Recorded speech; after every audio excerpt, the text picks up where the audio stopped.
It's a Barnum and Bailey world, just as phony in 2023. How is a Satanist to make sense of it all? In this episode of Satansplain, we'll look back at Anton LaVey's 1992 essay, A Medicine for Melancholy, and how it may offer some surprising insight into today.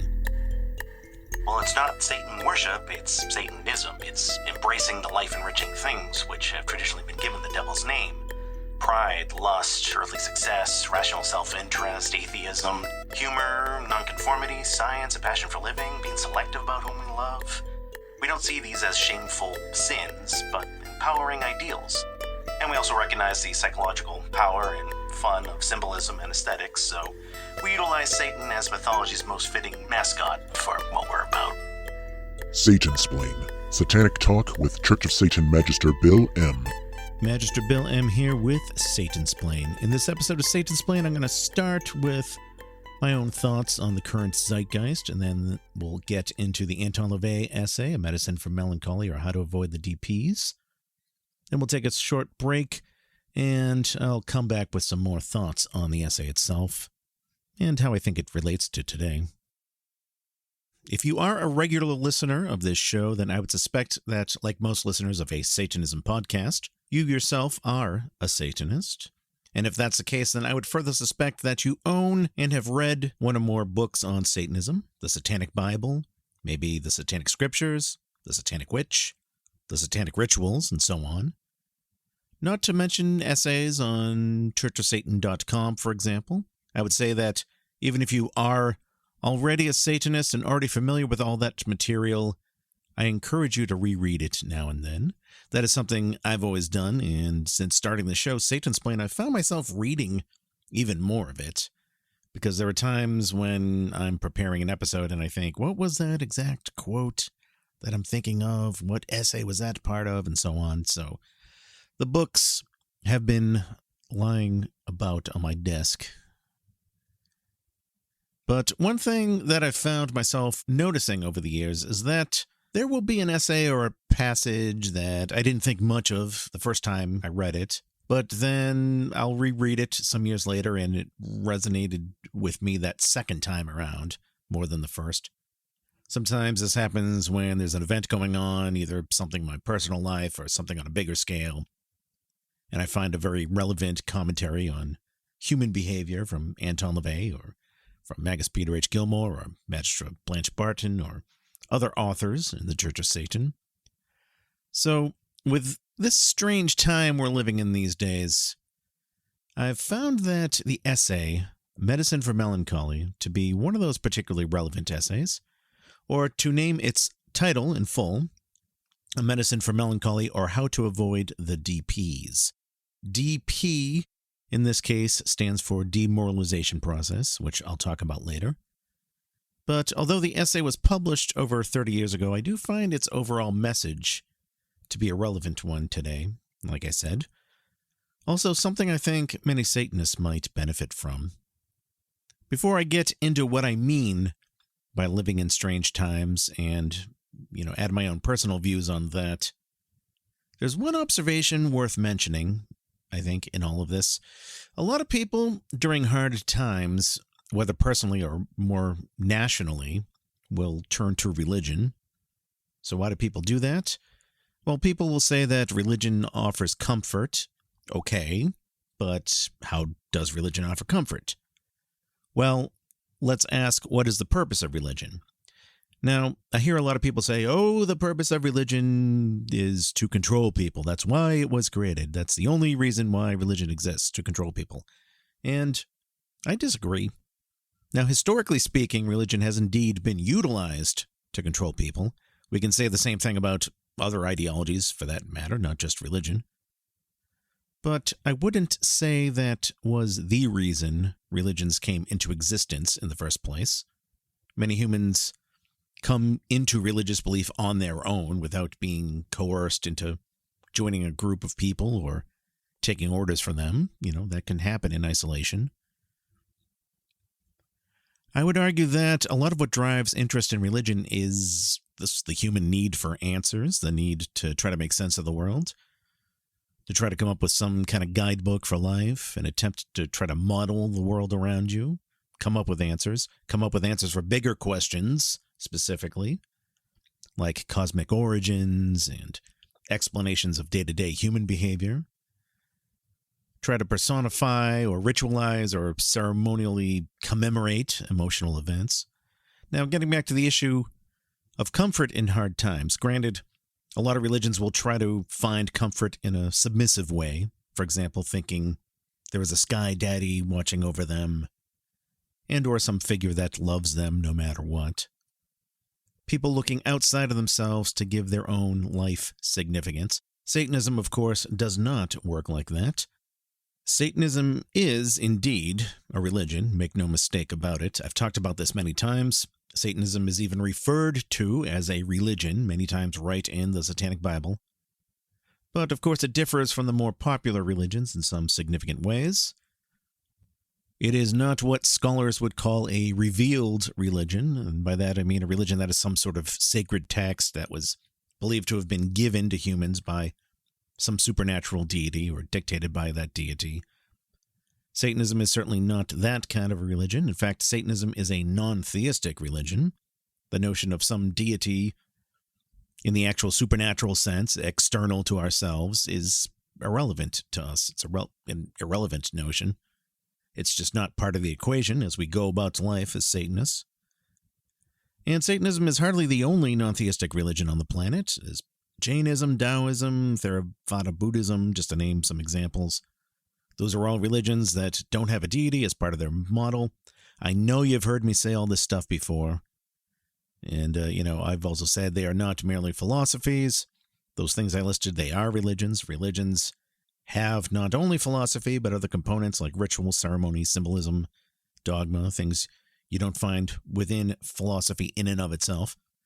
Granted, in Satanism, we believe in God in the sense that we are our own gods in the metaphorical sense, a concept that could be called I-theism, worship of the self.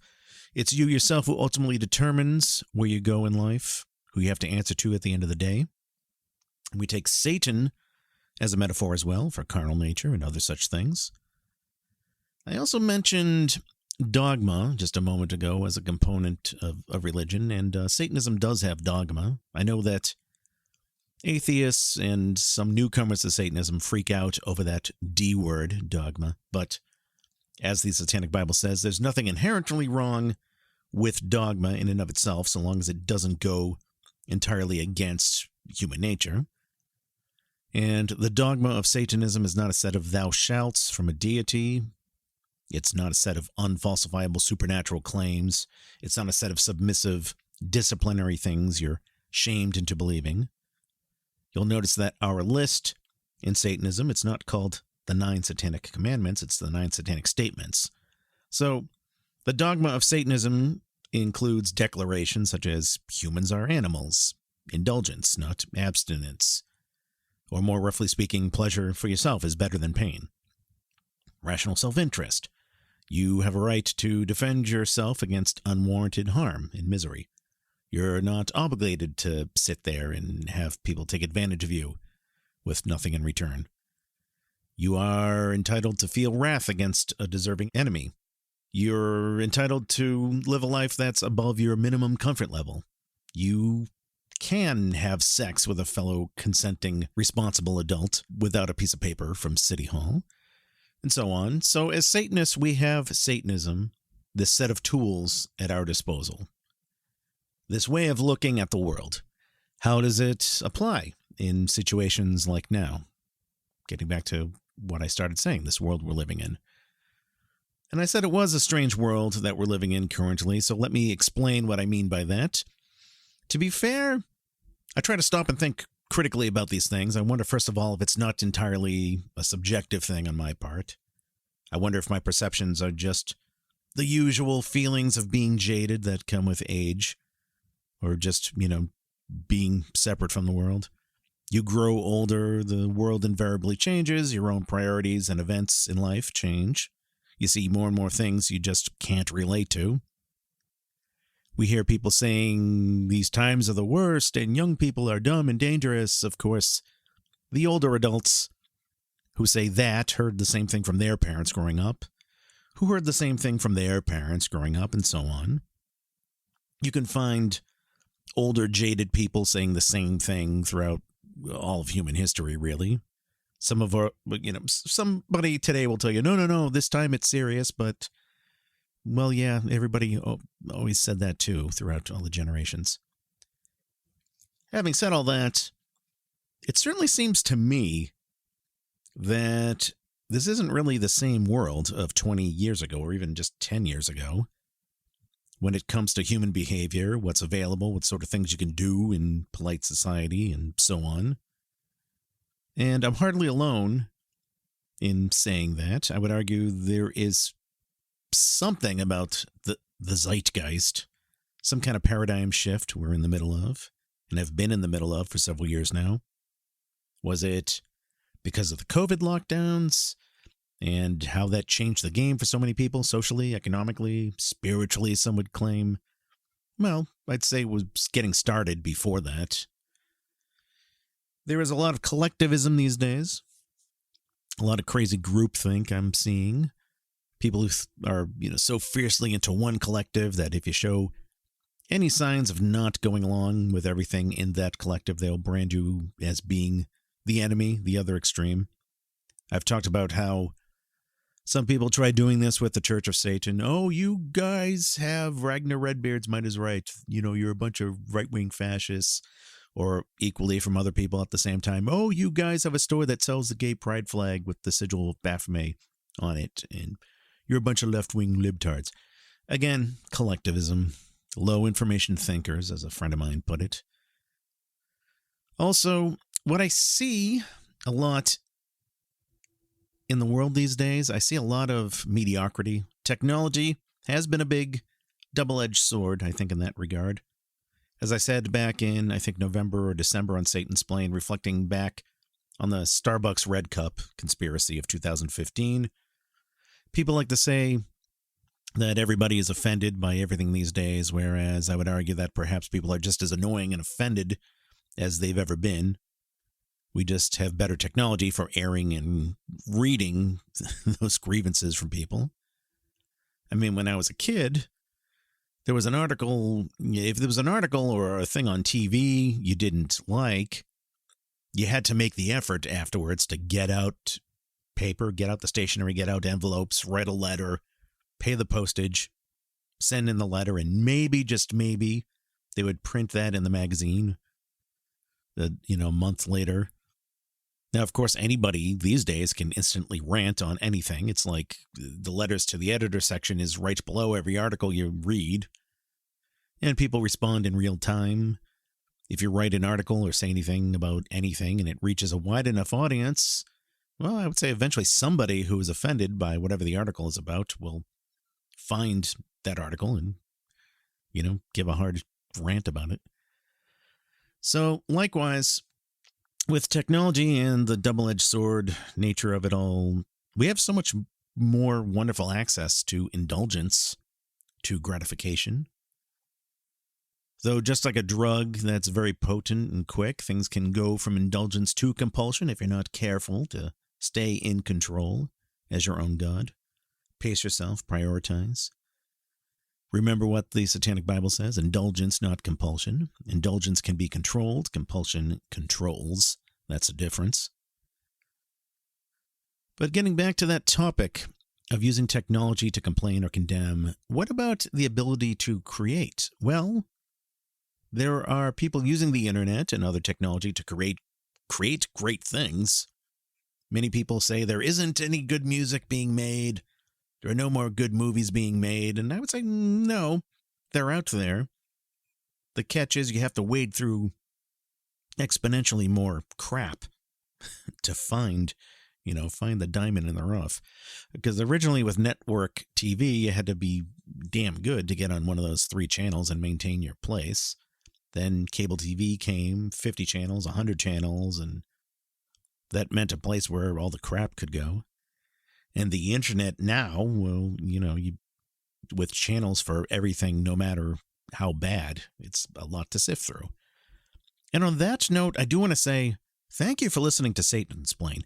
In this day and age where you have seemingly unlimited choices of what to watch, what to read, who to listen to, I am indeed grateful that anybody is listening to what I have to say.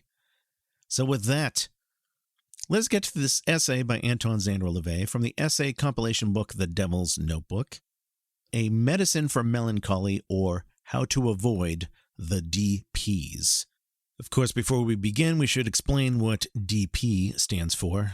No, you perverts, it doesn't stand for double penetration. No, it doesn't stand for Deep Purple either. D.P. here stands for the Demoralization Process. Now, to read a working definition of demoralization, here's one I grabbed from PubMed. Quote, demoralization has been described as a psychological state characterized by helplessness, hopelessness, a sense of failure, and the inability to cope. So the demoralization process, I would say, is what may seem like an orchestrated effort by the powers that be for you to have those sorts of feelings. Now, I know that may sound like a bit of a, tinfoil hat talk to say they are doing this, they are orchestrating this. Well, who the hell is they?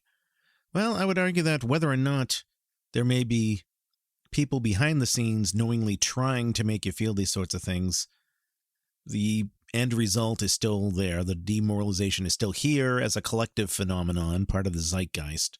So it's worth examining and maybe framing it sort of in the context of something that's orchestrated, even if it's not true. Maybe a good model to try to help understand it. In any case, let us now begin the essay. At no time in Western civilization has man accepted so willingly contrivances calculated to weaken and destroy him. Many persons have found these years, as we approach the superstitious dread of the coming millennium, to be the most tumultuous period of their lives. Upheaval, depression, disillusionment, paranoia, anguish, anxiety, illness, and every other sort of malaise imaginable. Yeats' poem, The Second Coming, expresses the social climate well. Surely an explanation, or at least speculation, is in order. Let's examine some ingredients. No overseas war is in progress which involves Americans on a personal level, patriotic or otherwise.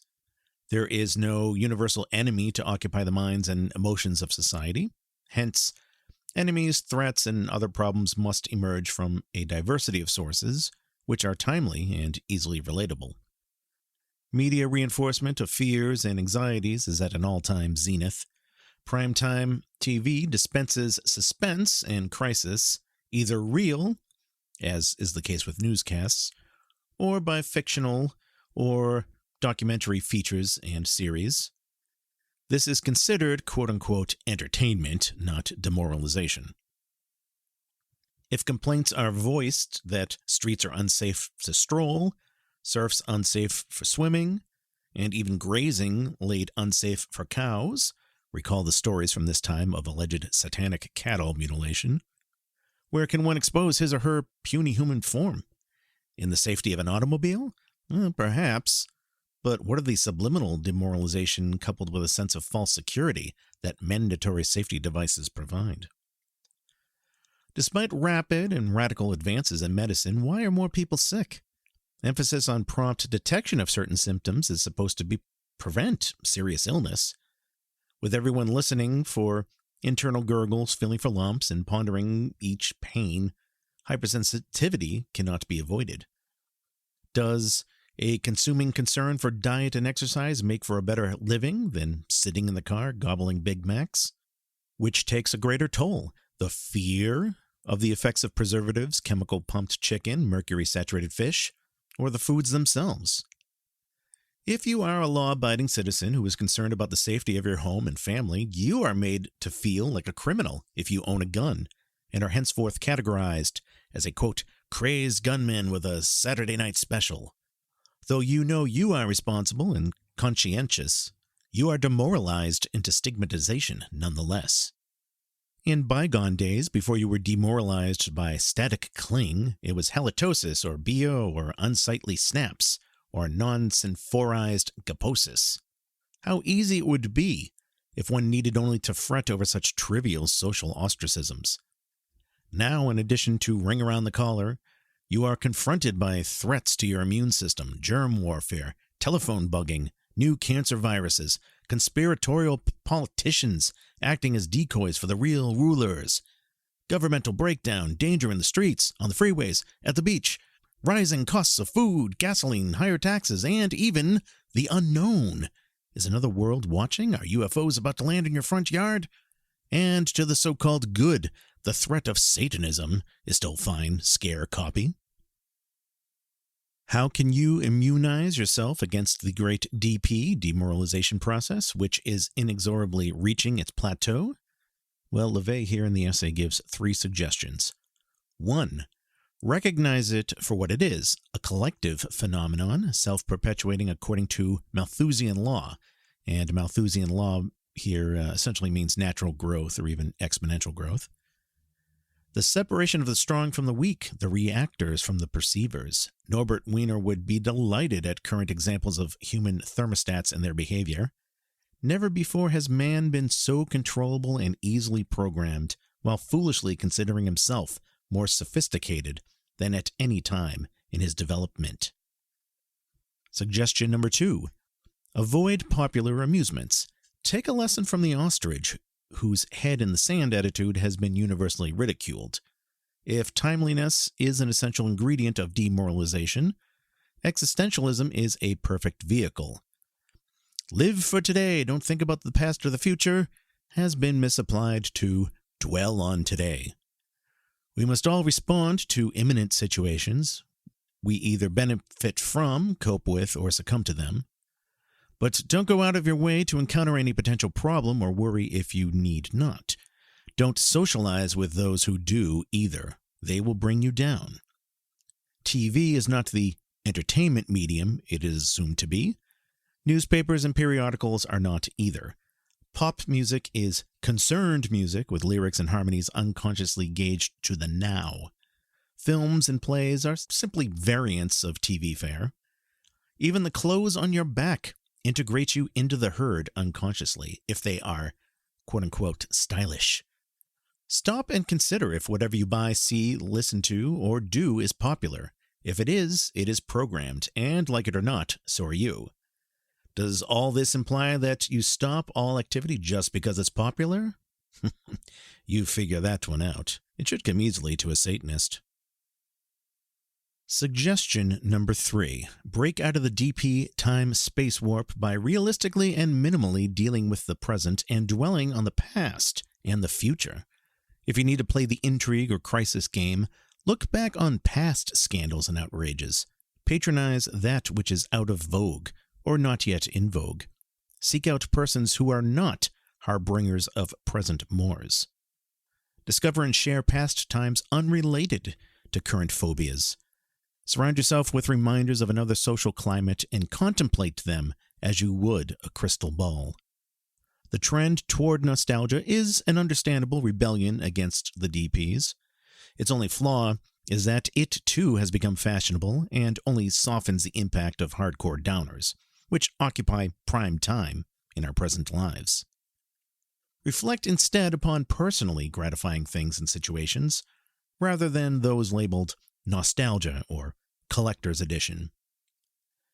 Yes, I realize how tough things have been for many of you this year, for in any such softening up process, very few are unaffected.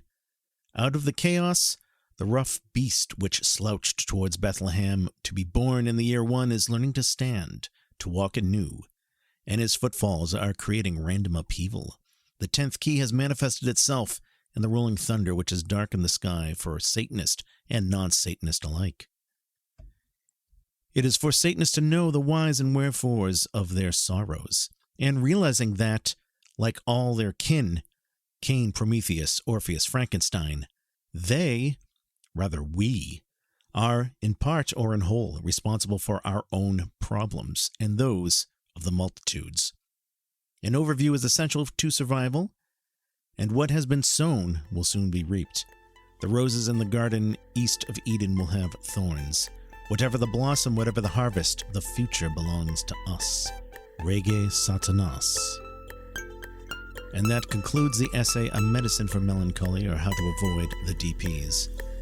Let's take a break. When we come back, I'll give some of my own thoughts on the essay and some observations of today that I think are relevant to it. Stay tuned. You are listening to Satansplain, real satanic talk with Church of Satan Magister Bill M. For questions, comments, and correspondence, send an email to bill@satansplain.com. So in the Christian faith, God created Adam in his own image, yeah? But 65 million years before that, God created the dinosaurs using the image of his cousin Ted.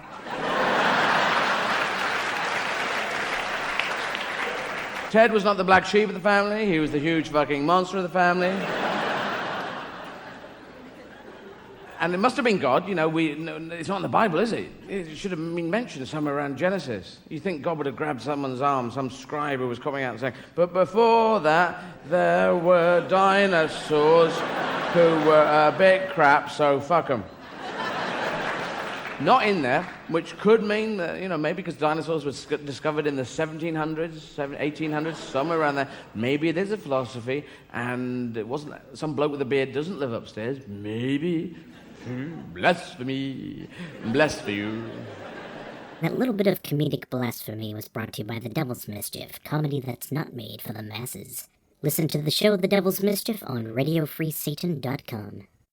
Magister Bill M. here with Satansplain. Visit the main website for the show at Satansplain.com. All the episodes are available there. You can also listen to Satansplain on Spotify, YouTube, Stitcher, Google Podcasts, Apple Podcasts, whichever is most convenient.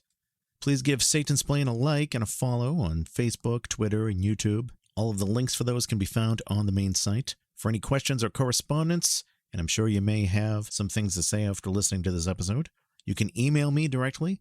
Bill@Satansplain.com is the email address.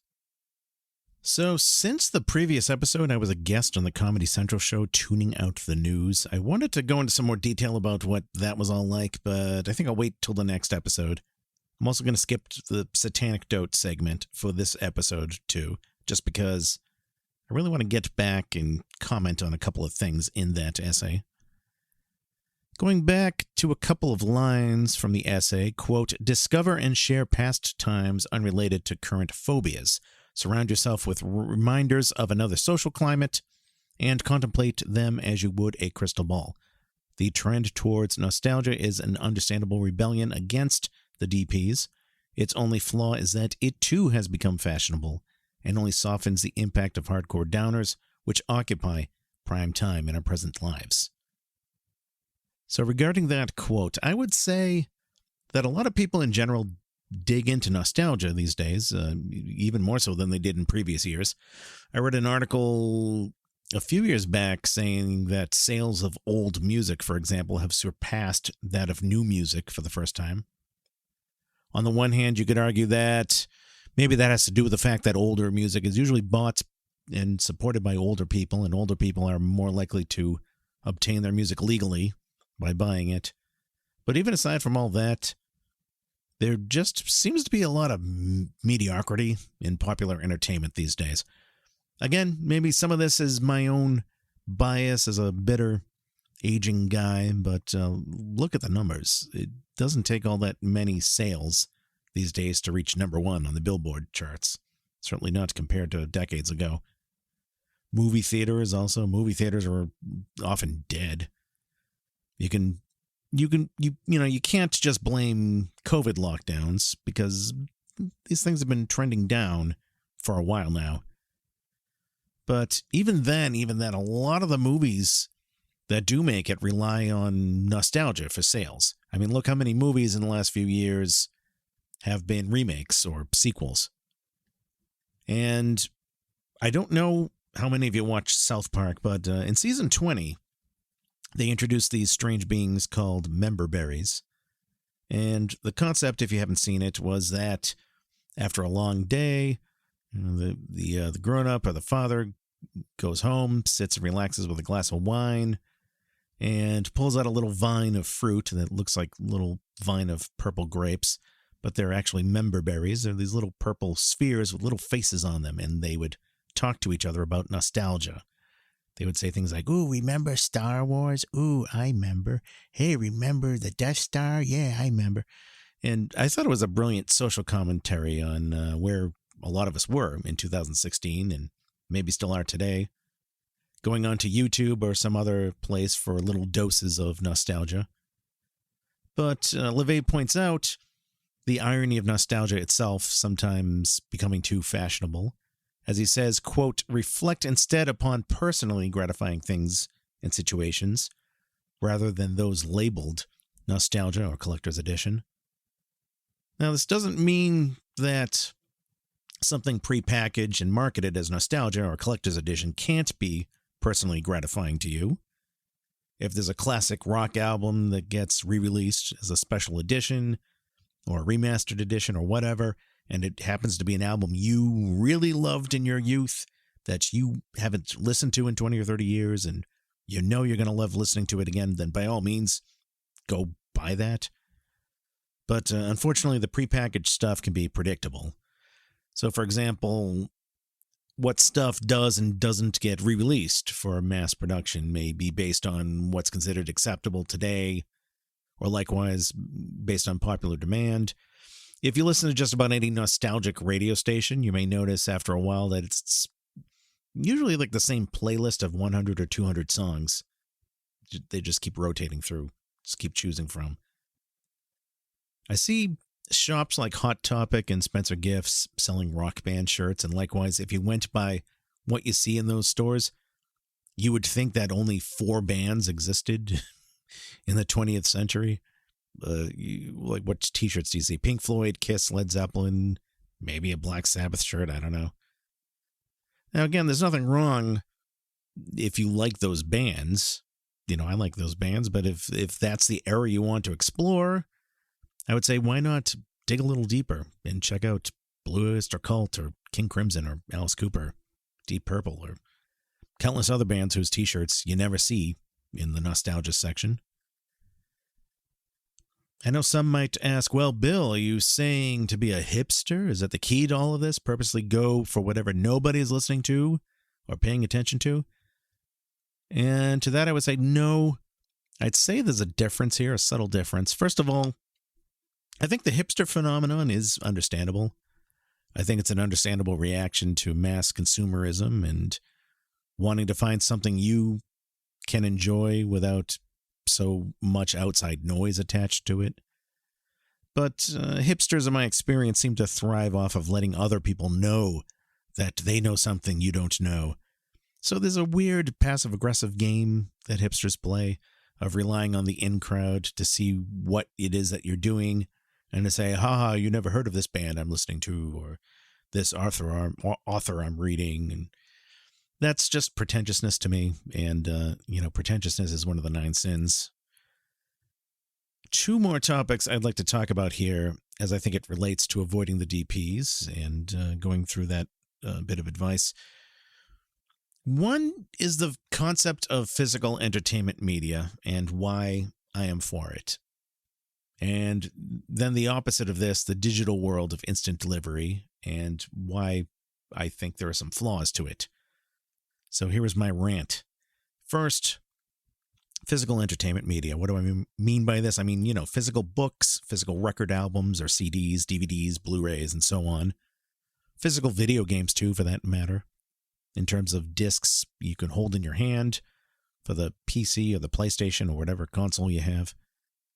It used to be that just about anybody would have some collection of these in their home. You'd go into a home, there's a personal book collection, there's a personal music collection, personal movie collection, but it seems fewer and fewer homes these days have them. And the biggest reason for this, of course, is that technology has given us the ability to stream things these days, stream movies, stream music, read digital books, the ability to pull up a movie or a book or a song, just like we were looking up a website or changing a TV channel. That technology is here. And the technology is great and all. I don't deny that. And just to be perfectly clear, I am not some sort of technology phobe. I'm not a pretentious dinosaur when it comes to this. I'm not a Luddite. I mean, I wouldn't be able to record, produce, and distribute this podcast you're listening to if I was technologically inept, you know? But having said all that, I would argue that there's a satanic merit in having your own physical collection of certain media. Books, games, movies, music. Because as a Satanist, I am my own God, and this is how I see it. I want to have my own world. There are certain things that give me joy, including certain books, certain music, certain movies, certain video games, and I want to own these things, and if and when I can. When I buy something, it is mine. Surely I don't have to explain the concept of mine to you. If you're a Satanist, then I'm sure you understand the concept of mine. As a Satanist, you are not just an atheist, but an I-theist, so you understand the concept of me, and I'm sure by extension the concept of mine. You, the individual, owning something that you can call your own possession.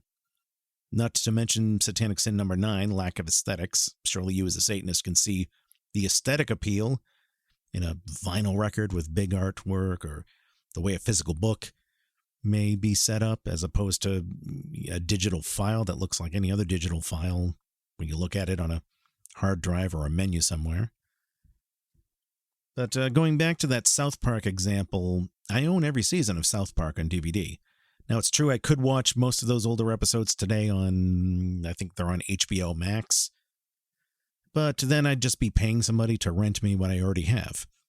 Also, HBO Max could decide tomorrow that it doesn't want to carry South Park, or maybe they have a contract with South Park, and one day the South Park owners decide to break that contract, or the contract comes to an end, and they go some other service you then have to go pay a subscription for. That's actually happened a few times. South Park, I remember, was on ComedyCentral.com, then Hulu, and now some of the newer specials are on Paramount Plus, but the older ones are on HBO Max. And granted, with streaming, you have the convenience of being able to log on to a device anywhere in the world. You can pull out your phone, log in from anywhere, watch without having to have that physical disc with you. But the drawback, I would say, is that you're paying a service to rent you something you could have owned. And more importantly, you're letting some third-party company decide what you have access to see. Have them dictate what is yours. In fact, there's an episode from the 3rd season of South Park that you cannot find on any of these streaming channels because it was banned for having a cartoon depiction of Muhammad. Me, on the other hand, I can watch this whenever the hell I want without leaving it up to somebody to decide whether I can, because I have the DVD. Now, that's like with movies. Books, it's the same thing. There are some books I've owned for many years, and I like to read them now and then. But I'm not going to throw them all away and trust my entire book collection to the Amazon Kindle service, who has the right to yank anything away from me at any time. Never mind the fact that a lot of the books I have not had ebook versions, and also I don't necessarily want to rebuy something I've already bought at least once. I've made some exceptions. There are some books I liked enough physically that I wanted to buy digitally, or vice versa. So I'm not saying this is an either-or thing, and again, I'm not a Luddite. There are some cases where I'm perfectly happy just buying a digital version of something, whether it's a book or movie or music or whatever.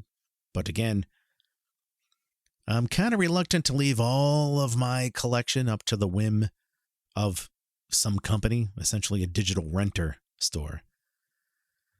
So I mentioned movies, I mentioned books. When it comes to music, there are a lot of people buying vinyl these days, and I think any vinyl collector will tell you that there's something to be said about owning a physical recording in your hands, getting to immerse yourself in the album cover and the gatefold, the lyric sheet. Physical CDs, I would argue, give you the same kind of benefits, even if the artwork is tiny by comparison.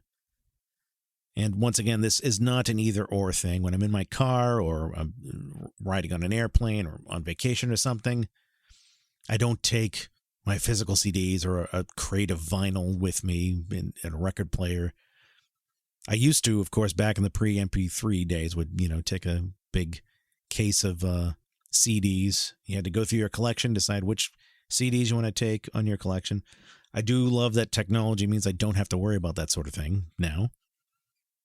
But when I do want to stream music, what I do is I have my own music collection ripped from my vinyl, my CD collection. I have it all ripped to MP3. I store those MP3s on a cloud, and I stream remotely from the cloud when I want to. I have an app on my phone I paid maybe $7 for, one-time fee, called Cloud Player. Bought the app, I set it up, and I'm done. I don't have to pay a company monthly to rent the music that I own. So anyway, that's just what I do. One final point I'll make here in this rant of mine is on the satanic merits of physical media. I would argue that while streaming services and digital services like Netflix or YouTube Music, or whoever, give us nearly unlimited choices, this luxury does not always necessarily lead to better indulgence. Now, what do I mean by this? Well, first of all, some of this choice, I would say, is an illusion. Because for one, there are still plenty of books and movies and music that you can't find on these formats. Or in some cases, at least not easily. Most of my movie collection certainly can't be found on Netflix. I've already talked about how, your favorite movie or TV show on one of these services can't be, they can take that away at any time, too, even if it is on there. But also you'll see some services that are ideologically biased and will promote certain types of shows over others. Most services will show you recommendations, too, based on what you watch. And maybe it's an intelligent service in that regard. Maybe it can be a good predictor of helping you find things you might like. But again, it makes you wonder, how free is the choice here if what you're, being presented with are things kind of filtered throughout algorithms.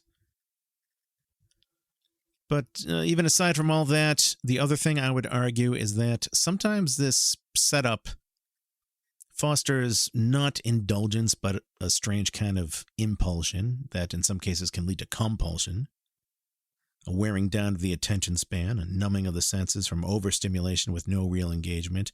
I've talked a little bit about this phenomenon before in one or two past episodes of Satansplain, so let me explain myself here. When you have an overwhelming number of choices, and when it's all too easy to switch from one choice to another choice, if you're not careful, you can get into this impulse of jumping to things, from thing to thing to thing, without really settling on something and enjoying it, indulging in it truly. Now, to be fair, we've all done this to some degree or another, whether it's, having a remote control and changing stations on a TV, or, going through hundreds of stations and saying, well, nothing's on TV right now, even though there's like 500 channels on. We've all browsed through bookstores and, you glance through. It's like, no, not that one, not that one. Well, let's take this book out of the shelf, take a closer look. Nah, I don't want to buy that one. Okay, there's obviously so much stuff we can't give our full attention to everything. And I would argue this is biological. I'm sure that there were humans, even during ancient social gatherings, who would look for a mate. No, not that person or that person. I don't want to talk to that person. Ugly, ugly, creepy, creepy. Okay, this person I might talk to. But my point is that if you want to truly indulge, you have to kind of make a decision at some point. And then you have to give that indulgence some degree of your time or attention. And I would argue that if you have a vinyl record or a physical book or a Blu-ray or whatnot, you've not only made the decision to own this item, to have it as yours, to have something you can hold in your hands and really call yours and, can't be taken away tomorrow by Netflix. But to enjoy it with a book, you have to sit down with an active brain and do that. Or with a record or a Blu-ray, you have to actually put it in a player, give it your attention without the luxury of giving up after 30 seconds and saying, well, this doesn't stimulate me immediately. Let me swipe or scroll with my thumb and jump to something else. So in closing, I want to say something about the more general phenomenon that I described and relating this back to the essay. A term I often hear being used in discussions like this is the term instant gratification. So satanically, there's nothing wrong with instant gratification in and of itself. I mean, we like gratification. Your favorite candy bar, you could say, gives you instant gratification. Pornography gives you instant gratification. Even jumping onto Wikipedia or Google to get an immediate answer to a question you have, like a trivia question, who starred in that movie, blah, blah, blah, I can't think of it. Well, that's instant gratification. And I like earthly indulgences and earthly knowledge as much as the next Satanist. But I would argue there's something satanically to be said about long-term indulgences and a more disciplined approach to knowledge. Indulgence doesn't have to be instant. It can take the form of delayed gratification as well. You know, you put the time and effort into developing a skill like playing the piano, or you take the time to read entire books on a topic, or you budget your money so you can save up to buy something big that will be more personally rewarding in the long run than, you know, a bunch of little things you spent money on every day that aren't as significant. So it's this paradox of stepping out of your comfort zone for the more comfortable things in life, the more desirable things in the long run. Now, getting back to the essay, as LaVey said in the essay, quote, "Live for today, don't think about the past or the future," has been misapplied to dwell on today. I would say in more modern terms, people say YOLO, you know, you only live once. I would say that that's been misapplied to live only for the instant. Also, regarding the demoralization process, we said that demoralization can be described as a psychological state characterized by helplessness, hopelessness, a sense of failure, and the inability to cope. That was the, working definition I grabbed. Yes, Satanism is about indulgence. Your own happiness comes first. But if you find yourself jumping way too often to instant gratification, I would say, are you sure it's indulgence and not compulsion? Really think about this. Are you sure it's you that's in control and it's not self-deceit? A little sloth is good. It's one of those 7 deadly sins, which is, gratifying like all 7, but self-deceit is not really good. So are you using things as an indulgence or a distraction? Ask yourself that. Am I indulging in this thing, or am I using it as a distraction? Am I procrastinating? Am I trying to pretend the DPs are not here? Maybe they're all part of the DPs. Avoiding boredom or depression or feelings of failure is not really the same as success. Medical research has been saying a constant input can lead to increased dopamine production, but that this excites and promotes addictive behavior with a vicious cycle that keeps one looking for that next immediate fix of dopamine. And I know conservatives and mystics, for that matter, will sometimes, take the other extreme and say, see, porn and video games are addictive. People are addicted to them, and so is alcohol, and so therefore the only answer is complete abstinence from all of these evil tools. And as a Satanist, of course, I say no. We all know from the Satanic Bible there's a difference between indulgence and compulsion. Addiction is compulsion, but it's not like abstinence and compulsion are the only 2 options. You can indulge and indulge responsibly. Well, anyway, I've ranted long enough on this topic for now. I can't say this episode was going to be instant gratification of explaining everything wrong with the world and, giving you exact solutions. So in closing, I'm just going to say, think more about this essay, A Medicine for Melancholy, or even better yet, maybe pick up your physical copy of The Devil's Notebook and have a reread of it. Buy the book if you don't have it. Buy the physical book. And if you are a Satanist, then you are your own God. And among other things, that means being the one who is ultimately in control of how your life is run. So enjoy life, but keep in mind those satanic sins like lack of perspective or self-deceit. As the Satanic Bible says about psychic vampires, those people who want to suck the life out of you metaphorically, always ask yourself, what am I getting in return? And I'll just leave things there. Until next time, hail Satan. You have been listening to Satansplain. For more information about the show, visit the official website at satansplain.com. And for more information about Satanism itself, visit churchofsatan.com. This episode, copyright 2023, Magister Bill M.